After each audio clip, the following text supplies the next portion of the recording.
ያውቅልኛል ተከፍሎ የማያልቅ ሆኖብኝ እዳዬ ጨርቄ መጣል ቀርቶኝ ባልበላሁት ዳማ በድ ውሃ የሚያጠጣኝ ጓደኛ አጥቼ ዘመድ የሴት ክብሬን ትቼ ለምኛው ጉድ ሳቶኝ እዩት ዛሬ ሲለምነኝ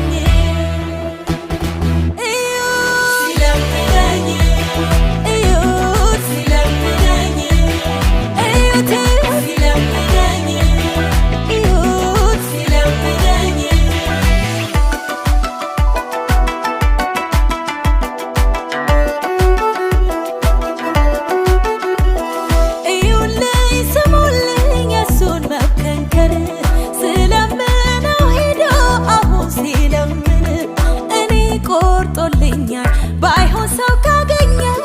ለፍቅሩ ምሽግ ባጣቆየኝ ሲላት እሺ የምትለው ሌላ ይፈልግ እኔ እንኳን ብቀርበው ሰው ይታዘበኛል የሰራኝን ስራ ሀገር ያውቅልኛል ተከፍሎ የማያልቅ ሆኖብኝ እዳዬ ጨርቄ መጣል ቀርቶኝ ባልበላሁት ዳማ በድ ውሃ የሚያጠጣኝ ጓደኛ አጥቼ ዘመድ የሴት ክብሬን ትቼ ለምኛው